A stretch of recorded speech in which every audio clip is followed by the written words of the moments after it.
Flosstube. It is Tuesday, August 13th, 2019, and it's early in the afternoon, but it has already been a long day. I was up at 5 this morning and stitched for 3 hours and then had to go get some stupid errands out of the way. Now I am home to hopefully film this quickly, and while this is uploading, I'm going to take the kids down swimming at the river, where I will either knit or read in my chair, and then hurry home to make dinner at the last possible minute, and pretty much I will be running until bedtime. I don't know. There is too much to do and not enough time to do it.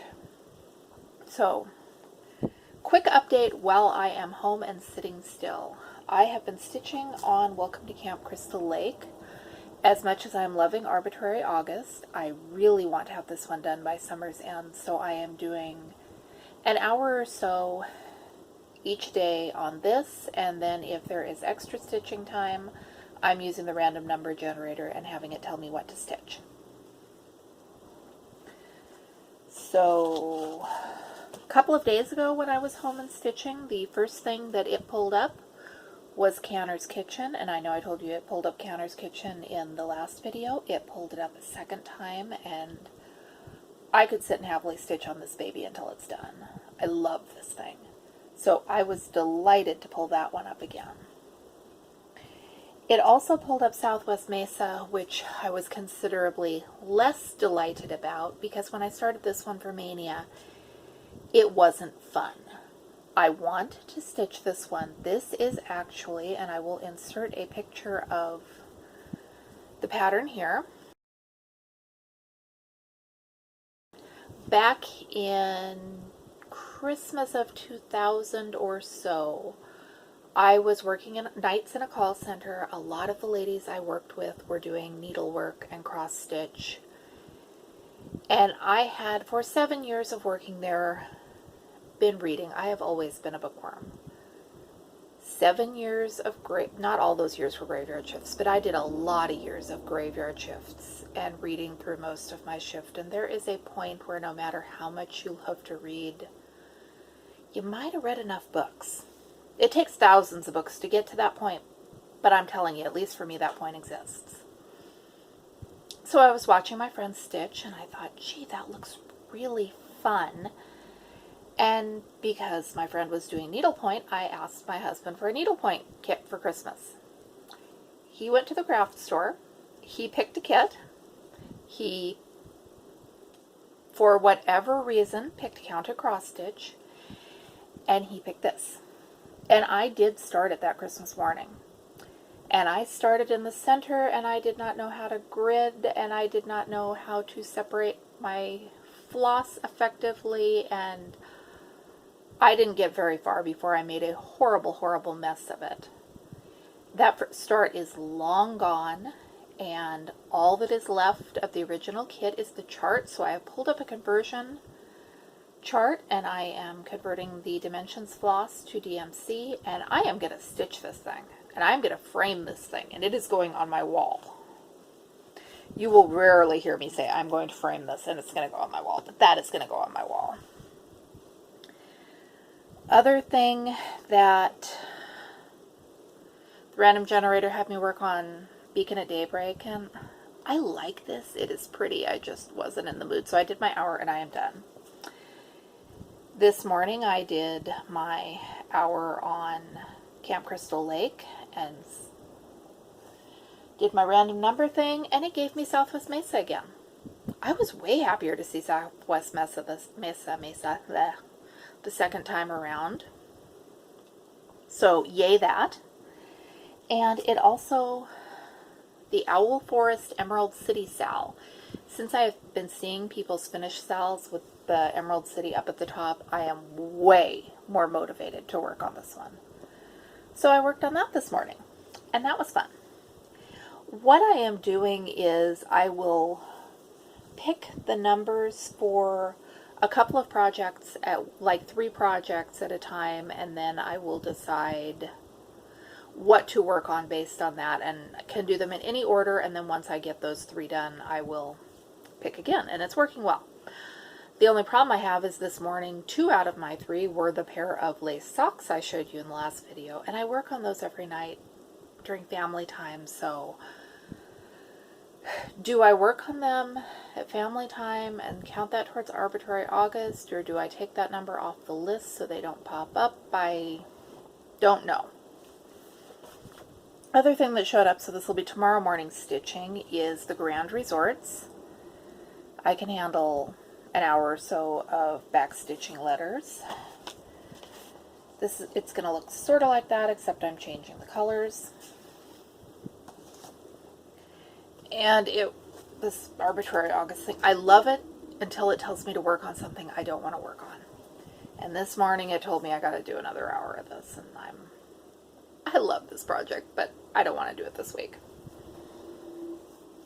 I'll do another hour of Sky, and then I'll go back to Southwest Mesa, and maybe it'll give me that, or Cantor's Kitchen again, or something else I'm really happy about. That would be awesome. So, all of that. I went to the grocery store because I thought that they might have the Just Cross Stitch Halloween issue. When we first moved down here 15 years ago, they had a ton of cross stitch and quilting and all the magazines that I wanted, they had.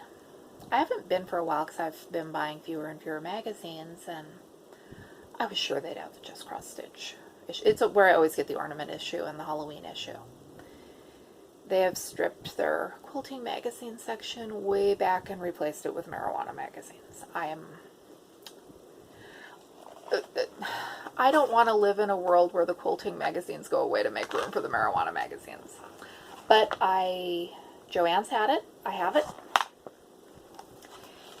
And there's a lot in this issue that I want. But this House with Ghosts, this little 3D, I love dollhouses, and this is just fascinating me and intimidating me. And my mom just went to a rummage sale and came back with a lot of black Ada, so I know this calls for 27 count, but I'm going to do it on 14 count and redraw the templates, and there will probably be fussing and crying, and that's what's going to happen. And somewhere here, oh shoot, while I was getting, while I was getting the magazine, they had fusible interfacing for like 76% off, so I bought a bunch of that. Should have bought more. And while I was looking for the interfacing, I found this shiny, interesting stuff, which is Pellon Vinyl Fuse. You fuse it to fabric to make your own vinyl. I mean, this is vinyl, you're not making the vinyl, but it gives the fabric the qualities of vinyl. So I've never worked with it before. I think I had like barely heard of it and forgotten it, but I used my coupon and I got a yard, and I'm excited to see what kind of project bags this will lend itself to. So I am happy about that. Mom went to the thrift store and sent me a picture on my phone. Look at that. It is Leonard. It does 33877. If there's a name on here, I can't find it. Best I can tell, it has never been opened, and it's going to go in my stash of kits that I definitely, absolutely will stitch. I just don't know quite when, and that's fine. She also went to a rummage sale and got an amazing haul, which is going to have its own video because I now have china. I have fancy, vintagey china, and I am so excited. I had told her to be on the lookout for Trivets because Michelle Bendy says we need Trivets. She sent me a picture of this one. This one's even got the tile loose so that I don't have to figure out how to do that. It was in the free box at the thrift store. 2 days later, free box at the thrift store. I do not understand because I can find these, but they're not cheap. She's finding them free. And then my husband and I went to an estate sale, and I found this one. Mine was $25, but I don't know what I need to now find projects to frame in these. And I might use, my husband was questioning because, I mean, honestly, it's a useful thing, so maybe I'll use them in my kitchen until I get around to making projects for them. That could work. Give me an excuse to buy more of them. Other thing I wanted to share with you, I am doing a million things at once. So I have showed you before my planner, which is derived kind of from an idea I got from a video Christine Stitch All the Things did. I wouldn't call this a bullet journal because I know the people who really bullet journal and take it seriously, take it very seriously, and this thing is an almost functional train wreck. I keep losing it and missing days, and it helps, but it could be better. And one of the things on the bullet journaling lists that they talk about with the passion we have for Trivets are mild liners. They're these Japanese highlighters, and look at it's gray. I wanted to go through my monthly project tracker, and mark off the ones I had finished each month. And gray sounded so much nicer than yellow. It's the whole other people talk about a thing, so you want the thing. And one of the boys needed stuff from Amazon, and I was able to tack on to make up the free shipping total thing.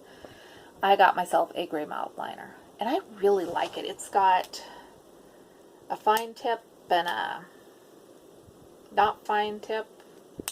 You tell I don't take this seriously. I don't know what kind of tips these are. And I really, really like it. So I was somewhere online looking at something and found a blog article that said that there are dupes for mild liners.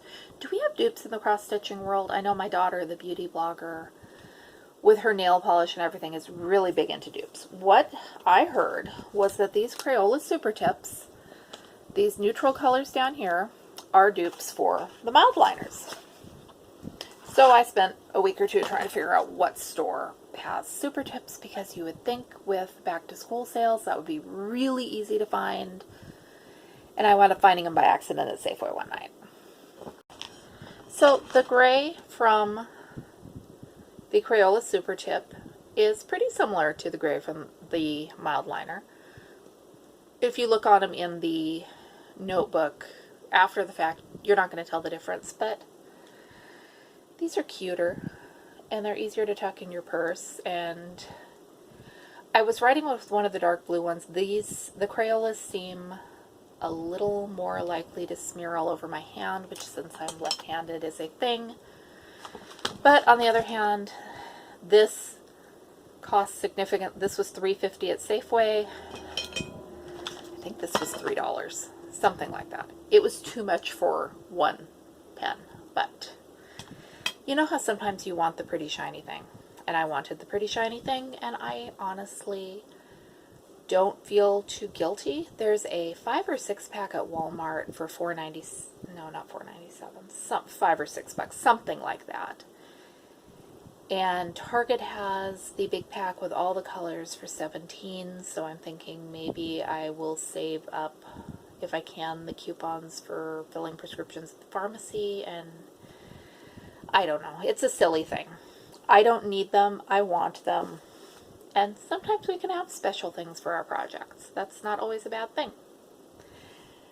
Other silly thing I meant to tell you in the last video, I had so much to tell you in the last video, but it hurt to talk, and I was tired and overwhelmed, and so you may get some of it later, you may not. If you remember a couple of videos ago, I told you about my totally silly purchase of the check embossing machine. I needed this less than I needed mild liners. And I actually, at the estate sale where I bought the Trivet, they had one in a different style for $3. I didn't buy it. I'm not going to collect these. I don't need to collect these, but yeah. My husband wasn't with me. That could have been more why I didn't buy it than self-restraint. I got an email from our local library about their fabulous new exhibit in the teen section. You can go to the teen section, and they say kids are lining up to see their new exhibit of a rotary telephone, a manual typewriter, a fountain pen, And a mechanical calculator, that was the other thing. My kids have those at home. I mean, well, a lot of that stuff they have at home and know exactly where it is. Heck, I could plug in the rotary phone to the wall and they could call people on it. If they wanted to, which they don't but it's interesting that how is this stuff now an exhibit at the library? Don't people keep this stuff anymore? That is everything I had written down in my notes. I have been for months going to trade this out for a pretty summery quilt on the wall, and I never went up to the sewing room to get the Strawberry Stars quilt. So now we're at the point where I can go back to Halloween. I have other Halloween quilts. Maybe I should put one of those up there. I am Michelle from Michelle's Romantic Tangle. Thank you so much for watching. I will be back to you again soon with more videos. In Friday, I will have the flip through of all our yesterday's cross stitch collection. Then a few days after that, I will have my $3 rummage sale haul of the dishes and some needlework stuff my mom got me. And Halloween projects beyond that. I appreciate all the sympathy while I was getting better from the oral surgery, because I'm feeling a lot better. It's at this point, it's just really annoying. It's not, everything is healing great. I just don't want, I'm tired of dealing with it. And if you have ideas for soft dinners that I can feed a family, please leave them in the comments, because they don't want to eat macaroni and cheese again, and I don't want to cook food I can't eat. So, soft, moist stuff I can eat small bites of. If you have ideas, please let me know. I'm going to go get this edited together and started uploading and take my boys down to the river to do whatever they want to do down there. I'll see you again soon.